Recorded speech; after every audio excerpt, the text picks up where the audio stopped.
The overview of this issue is that US companies have gone international. Some companies have an actual brick and mortar shop that they open up in other countries.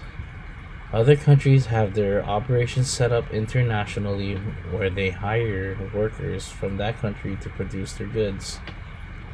The main issue is in the latter. Overall, there are some issues coming to light about US companies just using outsourcing as a way to save money, even if it means it is unethical. Issues have surfaced that the workers being outsourced are working in bad working conditions, get very little pay, and are overworked. It's not unusual for American companies to outsource their operations in other countries. In fact, about 300,000 jobs get outsourced out of the US each year. This means that 300,000 people each year in other countries have jobs. This is a big help for those in third world countries that need work, but their country is not established enough where it can create jobs for their people. Outsourcing allows the US to create jobs for them. Not only is this a positive thing for those in other countries, it is also a positive thing for the US companies. It is much cheaper to outsource these jobs internationally. The wages paid, the materials used, the factories they work out of, and more are significantly cheaper than if they were to be produced in the US. Also, if a US company makes their way internationally, that is one more country that their business or brand is being known.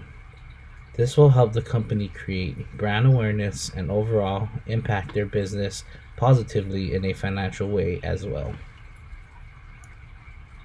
However, there is no hiding that not everyone thinks this is a good idea. The main concern that most people have is that they feel that once the US outsources their jobs, they no longer care about what goes on as long as their goods are being produced. There are instances where US companies are outsourcing their jobs, but the places in which these jobs take place in are third world countries, and the workers in these countries are stuck working in bad working conditions. This affects society both in the US and in third world countries. The main question is how far down the supply chain does this responsibility extend? If these US companies don't feel like they have any restraints and have no control over where they are outsourcing, then society will think that it is okay for them to treat others poorly for their own benefit. So what ethical dilemmas will be faced with this issue? And what frameworks have we learned in class apply to this topic presented? For this specific topic, a major dilemma that would be faced in terms of corporations taking responsibility with their international suppliers would be cultural appropriation. Different countries have their own customs, history, and codes of ethics. To break it down, some cultural differences would be the language barrier. This leads to companies needing to find translators to speak on their behalf when conversing with contractors and customers abroad. Tying in with history being different amongst every nation, there are holidays and religious practices that can put trade in specific times to a halt. For example, if a company were to expect a specific trade deal with a supplier from China during the first week of October, then it would be very difficult to get an immediate response for a smooth business transaction between the company and supplier because they are in the midst of Golden Week, which is a holiday where all of China's factories are shut down. Japan has a Golden Week as well, however it happens in the last few days of April leading into May, proving even more of a reason why companies need to plan such meetings accordingly so that it doesn't clash and end up as an inconvenient time. A final point that can come into play as an ethical dilemma is gender. Gender roles are not the same across all nations. There are other countries out there that have unbalanced gender roles within the work environment. An example would be developing countries where women are still having to adhere to outdated gender stereotypes, while their country is in the midst of surpassing the days of the old. This causes issues with the company's code of ethics that needs to be applied to an international supplier. Now looking at the frameworks that we discussed in class, there are two that can correlate with the topic at hand. first framework we discuss is personal versus professional context. Within the chapter about the ethical decision-making process, it stated reasons as to why it's proprietary in making any decision with a business while knowing all the facts. An ethical judgment with facts is more liable than one without facts.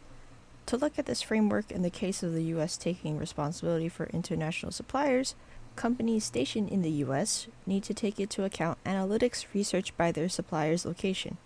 This can be social and environmental statuses of their supplier's location. This framework applies to both sides of the debate, for businesses need to make big decisions when it comes to working with international suppliers. The second framework is philosophical ethics and business, specifically in the utilitarianism section. With utilitarianism, it's commonly defined as the greatest good for the greatest number, as we've already discussed and learned in class. In summary, it's to produce the best consequences and consider all those who will be affected by a decision. For this framework and how it applies to each side of the debate, we'll use the issue with child labor within China. For the side saying U.S. companies should take responsibility, they would say that child labor is wrong because it's seen as unethical in the eyes of the U.S. They are put in harm's way, physically and mentally. Low pay isn't enough to get them out of poverty, and they're denied opportunities of education. For the side that says the U.S. companies shouldn't take responsibility because if they were to stop children from working, they would still have the lack of an education, be in even worse poverty, and lack a means of income to support their families. In my opinion, although there are some positive impacts of outsourcing, the company still has to do it the right and ethical way. I think that yes, U.S. companies should take primary responsibility for working conditions in their international suppliers' factories. Although the workers international are not Americans, the company should still take care and should still treat them as if they would with their American workers, because they are still technically working for their company. U.S. companies are constrained from many kinds of worker mistreatment within the United States, both by law and union agreement, as well as by cultural and social restrictions. The rule of law that governs working conditions in the United States does not extend to conditions abroad, and it appears if no one is looking, companies also close their eyes. This is where the ethics and the corporate social responsibility of multinational corporations, MNC, is involved. There are certain labor laws in the U.S. that are punishable by law if they are not adhered to. This same concept should apply to third world countries in which they operate. The laws were created for the people of the U.S. This same treatment should apply to all people. According to Hartman, to fully respect a person, one must actively treat his or her humanity as an end, and not merely as a means to an end. This means that it is impermissible to treat persons like disposable tools. It is only ethical to treat every person with respect. The workers in Cambodia should be treated the same as the workers in the U.S. Now that we've heard from the side in agreement that U.S. companies should take responsibility for their international suppliers, now we get to look at the side that is against that. First point to look at is changing company values that could disrupt relationships with international suppliers. As stated in the ethical dilemma slide, each nation has different cultures, and it's difficult to get international suppliers to comply with the U.S. company's ethics code. There are a plethora of issues that companies must think about when taking on issues occurring at their respective suppliers, such as political issues, gender, traditions, beliefs/religion, language, and any other cultural differences in comparison to the U.S. Next point to bring up is supply and demand. Buyer orders are pressuring companies to make unrealistic deadlines to please the hungry masses of their designated customers. An example used by Charles Duhigg and David Barboza is the need of producing Apple products. Foxconn is Apple's main supplier and manufacturer of their products, for they are the only ones that have the workforce that's able to produce the sufficient amount of Apple products to meet demand. With a need for supply from consumers, it also puts pressure on the workers to keep working harder even if the working conditions are getting worse. Finding new suppliers that follow along with the company's values are timely and costly, which leads the companies to stick to the facilities that can produce the adequate amount of products. The only way such environments will get better is if supply and demand go hand in hand in a steady parallel. My final point is to mention poor management in such facilities. Having to manage international suppliers and maintain an efficient working system can be posed as a challenge. Companies have to ask themselves, will they manage the supplier from HQ in the US, or will they have a representative on the grounds? If a company was to have a person on site, then they would have to search for someone who is experienced in the specific region's culture and understands the company's code of ethics, all while working centrally. If a company was to not have a representative on site, they would have to structure their supplier and organize teams, as well as factoring in time zones.